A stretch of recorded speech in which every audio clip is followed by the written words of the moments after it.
আমি যখন ছোট ছিলাম, আমার বেশিরভাগ সময় আমাকে দেখাশোনা করতো জমিলা ফুপু। তিনি আমার দাদাবাড়ির এলাকার। মা বাবা তাকে এনেছে আমাকে দেখাশোনা করার জন্য। আমার তখন 7 বছর বয়স, আর জমিলা ফুপু আমার চেয়ে তখন কয়েক বছরের বড় হবে। তার আগে আমাকে দেখাশোনার জন্য বাসায় এক বয়স্ক মহিলা ছিল। তাকে আমি নানু বলে ডাকতাম। সেই নানু বেশিরভাগ সময় ঘুমাতো। আমার খাওয়ার সময়, গোসলের সময় চলে যায়। আমি তাকে ভয়ে ভয়ে ডাকি, নানু আমার ক্ষুধা লেগেছে। আমাকে ধমক দিত। কেন তাকে ডাকলাম? সময়ে অসময়ে গায়ে হাত তুলতো, ভয় দেখাতো। আমাকে বলতো আমি তোমার মাকে বলে দেবো যাতে তুমি আর দুষ্টামি না করো। মা অফিস থেকে আসলে তার ভয়ে তখন আর বলতাম না। সারাদিন আমার একটা আতঙ্ক নিয়ে কাটাতে হতো। দরজার দিকে প্রায় সারাক্ষণ তাকিয়ে থাকতাম, মা কখন আসবে। 7 বছর বয়সে একদিন মা অফিস থেকে কেন জানি হঠাৎ দুপুর করে বাড়িতে ফিরে এসলো। এসেই আমার গালে সদ্য থাপ্পড়ের 5টা আঙুল দেখে কিছুক্ষণ হাউমাউ করে কাঁদল। মা আগেই দরজার ওপাশ থেকে নানুর গালাগালি শুনছিল। মা সেদিনই নানুকে বিদায় করে দিয়েছিল। এর আগে যারা আমাকে দেখাশোনা করত তারাও আমার সাথে তেমন ভালো ব্যবহার করেনি। তাই মা তারপর কয়েকদিন ছুটি নিয়ে প্রায় সিদ্ধান্ত নিয়ে ফেলল চাকরিটা ছেড়ে দিবে। এমন সময় মিলল জমিলা ফুপুর খোঁজ। জমিলা ফুপুকে পেয়ে আমার এক নতুন জীবন শুরু হলো। জমিলা ফুপু আমার সাথে হাসতো, খেলতো।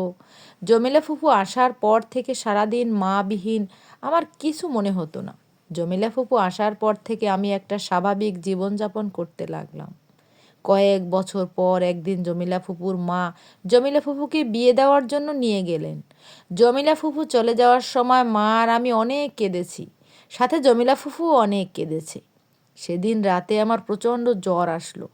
আমাকে হসপিটালে ভর্তি করা হলো। জ্বরের ঘোরে আমি বারবার রাতে জমিলা ফুপুর নাম নিলাম। সকালে দেখি জমিলা ফুপু খবর পেয়ে চলে এসেছে। জমিলা ফুপুকে দেখে আমার জ্বর কমে গেল।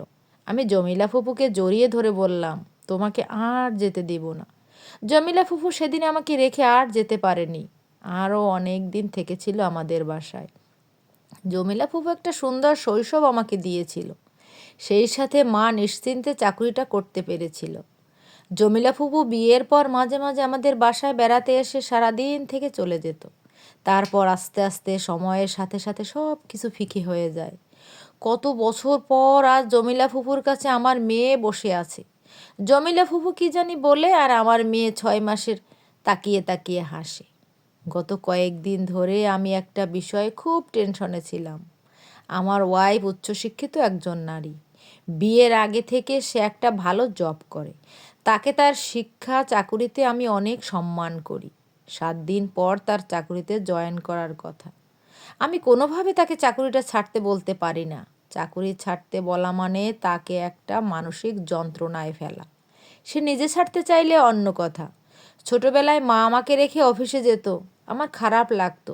কিন্তু একটা সময় আমি বুঝতে পারি, মা তো একজন মানুষ। মারও তো মন, তারও শিক্ষাটাকে কাজে লাগাতে হবে। আরও বুঝলাম, বাবা যখন একটা সময় দীর্ঘদিন বিছানায় পড়ে থাকলো, মা তখন পুরো সংসারের হাল ধরেছিল। ঘর বাহিরে দুটো এক হাতে সামলিয়েছিল। তাই চাকরি ধরে রেখে মেয়েকে কার কাছে রেখে যাব, এই বিষয়টা কয়েকদিন ধরে খুব ভাবাচ্ছিল। অনেকটা সময় ধরে মা বাবা এখন জেলা শহরে থাকে।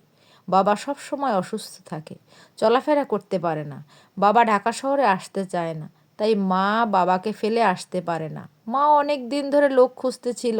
গত 5 দিন আগে জমিলা ফুপু দুপুরে এসে হাজির। মায়ের কাছে সব শুনে এসেছে। এখন থেকে নাকি সে আমার মেয়ের দেখাশোনা করবে। জমিলা ফুপুকে দেখে আনন্দে আমার চোখ জল চলে এলো। দুপুরে ভাত খেয়ে ফুপুকে জিজ্ঞেস করলাম, তোমার পরিবার ফেলে তুমি কি করে থাকবে ফুপু? ফুপু বলে, পরিবার তো আমার হারিয়ে গেছে অনেক আগে। তোমার ফুপা 5 বছর আগে আবার বিয়ে করে নতুন সংসার করেছে। আমার সাথে তার কোনো যোগাযোগ নেই। আমার 12 বছরের একটা মেয়ে আছে, তার নানির কাছে রেখে এসেছি। স্কুলে 6-এ পড়ে। মেয়েটা আসার সময় খুব কান্নাকাটি করেছে। কিন্তু কি করব বলো, ওকে পড়াশোনা করাতে হবে। আমাকে তো একটু কষ্ট করতেই হবে, ওকেও করতে হবে। আমি চাই না আমার মেয়ের জীবনটা আমার মতো হোক। আমি ফুপুর দিকে তাকিয়ে আছি। কি অল্প বয়সে ফুপুর চেহারায় বয়সের ছাপ পড়েছে। দুফোঁটা জল গাল থেকে বেয়ে পড়ল। জমিলা ফুপু একটা সময় আমাকে দেখাশোনা করেছে, এখন আমার মেয়েকে দেখাশোনা করবে। জমিলা ফুপুদের ভাগ্যের কি কোনো পরিবর্তন আসবে না? সেদিন রাতে আমার ওয়াইফের সাথে আলোচনা করে পরের দিন ফুপুর মেয়েকে এনে স্কুলে ভর্তি করালাম। এখন থেকে জমিলা ফুপু আর তার মেয়ে আমাদের কাছেই থাকবে। জমিলা ফুপু আমার হাত ধরে কাঁদতে কাঁদতে বলে, বাবা, তোমার ঋণ আমি কোনো দিন শোধ করতে পারবো না। আমি জমিলা ফুপুর হাত ধরে বলি, বরং তোমার ঋণ আমরা এ জীবনে কোনো দিন শোধ করতে পারবো না।